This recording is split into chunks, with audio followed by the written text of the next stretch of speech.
साहिबा, मैं यहाँ पर आपसे जानना चाहूँगी कि हम नौजवान के हवाले से बात करते हैं तो आजकल एक कॉमन सी राय है कि हर यूथ का जो पर्सन है वो बाहर जाना चाहता है, लेकिन जब वो बाहर भी पहुँच जाता है वहाँ पर भी उसे बहुत सारे साइकोलॉजिकल इश्यूज़ का सामना करना पड़ता है। उसकी एक रीज़न मैं ये समझती हूँ कि यहाँ से स्किल नहीं सीख कर जाते। तो आपके पॉइंट ऑफ व्यू से जो एक होम सिकनेस का भी एलिमेंट ज़रूर हो सकता है, तो आप क्या समझती हैं कि जब हम एक फॉरेन कंट्री में रहते हैं वहाँ के स्ट्रेस लेवल को हम किस तरह से बीट कर सकते हैं?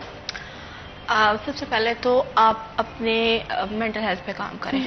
आप क्यों जा रहे हैं, आप किस लिए जा रहे हैं। अगर तो आप अपनी स्टडीज़ के लिए जा रहे हैं, अब होता क्या है कि यहाँ से बच्चा जो है वो स्टडी वीज़ा लेके चला जाता है, फैमिली का प्रेशर होता है, वो मतलब अपनी फैमिली को एजुकेट गाइड ऐसे करता है कि भाई आप मुझे एक दफ़ा भिजवा दें, मैं ये कर दूंगा, मैं वो कर दूंगा।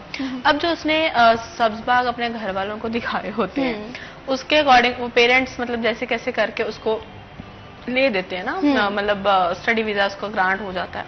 अब जब वो चला जाता है वहां पे जाके डेफिनेटली उसके कुछ स्टडी के लिए भी उसके आवर्स हैं कि भाई उसने यूनिवर्सिटी में भी अपने क्रेडिट आवर्स कंप्लीट करने हैं। उसके बाद उसको एक स्पेसिफिक टाइम दे दिया जाता है कि भाई इतना टाइम आप काम कर सकते हैं और उसके अलावा आप काम नहीं कर सकते ना, आपको अलाउ ही नहीं करती कंट्रीज के भाई स्टूडेंट इतना काम नहीं करेगा। तो अब जो इतना पे करके यहाँ से गया होता है तो फैमिलीज जो है, फैमिली का प्रेशर भी होता है कि भाई अब आप हमें कुछ आउटपुट नहीं दे रहे। वहां पे वो बच्चा फंसा होता है, उसको समझ नहीं आ रही होती कि मैंने पढ़ना है, क्योंकि एक न्यू कल्चर होता है, न्यू एनवायरनमेंट होता है, होम सिकनेस होती है, उसके अपने मल्टीपल इश्यूज और ऐसे इश्यूज होते हैं जिनको वो ना तो डिस्कस कर सकता है फैमिली के साथ, ना वो मजीद पैसे मांग सकता है, ना कुछ और। तो वहां पे बच्चा जो है वो डिप्रेशन में चला जाता है, क्योंकि वो ना पढ़ पा रहा होता है, ना काम कर पा रहा होता है, ना अर्निंग कर, क्योंकि उसकी ना तो सेल्फ स्टीम हाई हो रही है, क्योंकि वो स्टडी वीजा पे गया हुआ वो पढ़ नहीं पा रहा, उसकी सेल्फ स्टीम डाउन हो जाएगी। और जब वो पीछे कुछ नहीं भिजवाएगा घर वालों को, तो घर वालों को प्रेशर, सोसाइटी का प्रेशर कि भाई बच्चा गया हुआ है, क्या कर रहा है क्या नहीं।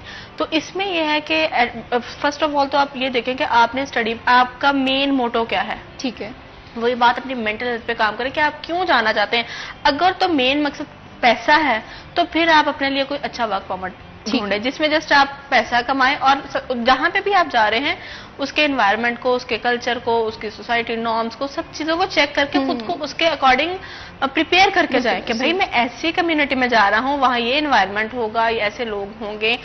जब आप उसको स्टडी करने लग जाते हैं, उसको सर्च करने लग जाते हैं उस कंट्री को या फिर उस एरिया को, तो आप मेंटली खुद को प्रिपेयर करने लग जाते हैं कि भाई मैं वहां जा रहा हूँ, वहाँ ये मेरे साथ होगा, ये एक्सपेक्टेड है।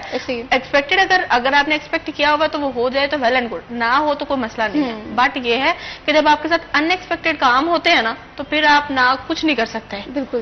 तो जो मेन चीज है वो ये है कि आप जहां पे भी जा रहे हैं आप अपने मकसद को देखें कि आप क्यों जा रहे हैं। अगर तो स्टडी के लिए जा रहे हैं तो पेरेंट्स को गाइड करें कि भाई मैं पढ़ने जा रहा हूँ। बिल्कुल। और अगर आप मैं इसमें आपकी डिस्कशन सॉरी डिस्टर्ब कर रहा हूँ, आपको करता हूँ। इसमें यूथ के हवाले से आपने क्वेश्चन किया ना, तो हर बंदा पढ़ने के लिए जा रहा है। मुझे बताएं कि कितने लोग पढ़ने के लिए जा रहे हैं जो पढ़ के आ गए हैं, जिन्होंने 4 ईयर एक्सपीरियंस वहां पे एजुकेशन कंप्लीट कर ली है, जो पाकिस्तान वापस अगर आ गए हैं तो वो क्या कमा रहे हैं।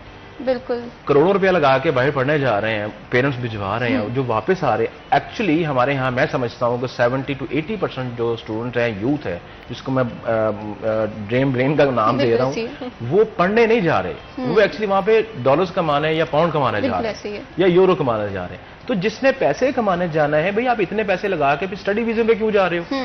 फिर आप वर्क परमिट्स पे जाओ, काम करने के लिए जाओ, जॉब्स हैं यहाँ पे, बहुत अच्छी कंपनीज हैं जिनके पास अच्छे वर्क परमिट्स हैं, हॉराइजन भी काम इसके ऊपर कर रही है, तो आप उनके पास जाएं, अपनी मतलब का जॉब देखें, हंट करें और लीगल जाएं। निचली लास्ट ईयर इसके ऊपर बात, लास्ट मंथ इसके ऊपर बात होती रही, डंकी के सीन्स बनते रहे, लोग डंकी लगाते रहे। डंकी क्यों लगना शुरू हुई?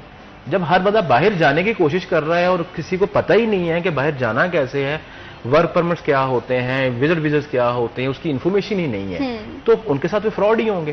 तो दैट्स वाई यूथ को, मतलब मैं ये कहना चाहता हूँ कि अगर आपने बाहर जाना है पैसे कमाने के लिए, स्टडीज पे मत जाएं। सही। आप किसी भी कंट्री जाएं, किसी भी जगह पे जाएं, जॉब पे जाएं, जाकर पहले दिन से पैसे कमाएं। ये जैसे ही सॉफ्टवेयर, उसकी मैं आपको बात बता रहा हूँ कि जब आपने जुड़ने के बाद 4 साल एजुकेशन करने के बाद में तो सीखना ही है ना, तो भाई पहले से सीखना शुरू कर ले।